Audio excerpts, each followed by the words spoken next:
Hey guys, this is Percy Conley with CalCity.ca. I'm going to do some work on my 69 Charger.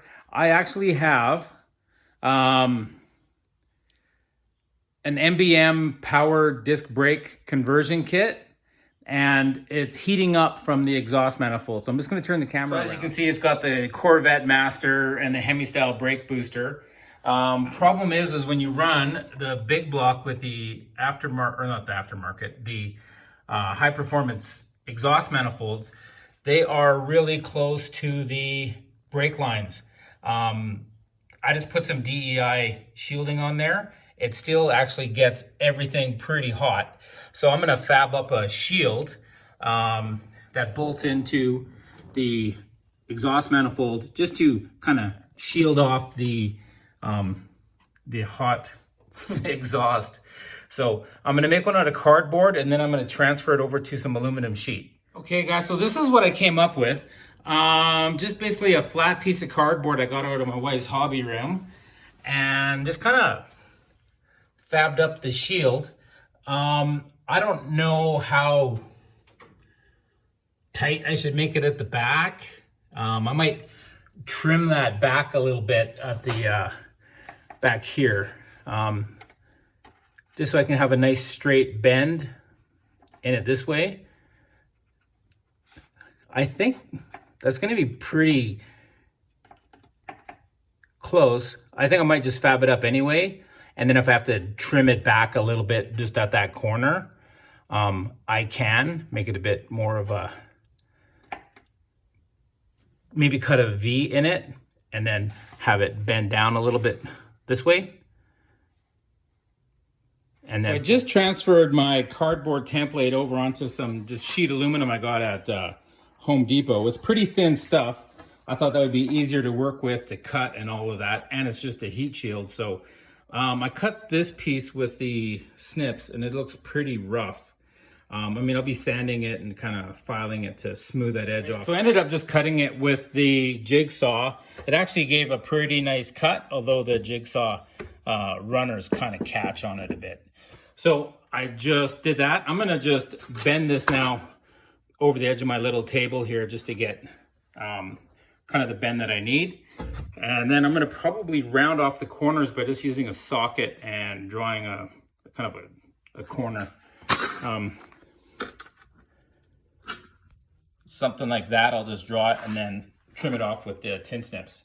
And then I will drill the holes for the mounting tab. So I got the first part bent. I did it on the table, but now it's a little bit high. I might have to, yeah, maybe move it over to my handrail here and then bend the rest of it. That actually bent super easy. I just laid it over the railing and then just used a straight edge like this to help bend it to get a nice crisp line. This is the blue protective coating. I'll peel it off after, but it's great for marking it up to where we need to do the drills and where we wanted the bend lines to be. So let's mock it in there and see what it looks like. Well, here's how it looks mocked up. And it actually looks like I could probably drill the hole a little higher at the back. It will drop down. It'll actually fit maybe a little more level. If you look at this angle here, it looks like we're a little bit higher here. So if I drop that down, and again, this is super flexible stuff. I could bend it at will to clear that as I need. But I might just drop that hole down at the bottom. And then on the front side where the dipstick tube is, I think I can just kind of radius that out, or maybe even make it look cool. Maybe cut it on to 45 or something. Just add the clearance and then round off the corners up there. And at the bottom, it clears everything I needed to clear down there. It doesn't touch the spark plug wires or anything. And it gives a little bit more heat shielding to the power steering as well. So I just don't know what I'm gonna do with this yet. Maybe I'll bend it down a little further, but I'll figure out after I drill the hole a little lower at the back. Oh yeah, that looks great.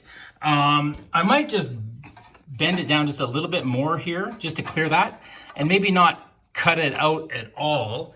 It looks a little bit more uniform this way. So yeah, that actually fits great at the back. There's lots of clearance on the booster, and it's going to create a lot more air gap between here and the brake lines. So I'm just going to radius off the corners and give the edges a little sand. And okay guys, I just used a 15 mil socket as a template just to find my radius on the corners that looked about the best. So I just cut it off with the snips and then just gave it a quick little file to make it smoother around the edges. So this piece is basically done. I'm just going to, well, you can see this is the corrected hole, so I could drop it down. Either way, it would fit on both bolts, but I'm gonna use the top one just to bring it level. But I'm gonna peel off this plastic and install. Wow, I am super pumped. That looks fantastic. That turned out way better than I thought it would. Even with the cardboard template, I thought it was close, but there's all kinds of clearances and everything looks fantastic. This bolt is still loose down here. I have to tighten that up.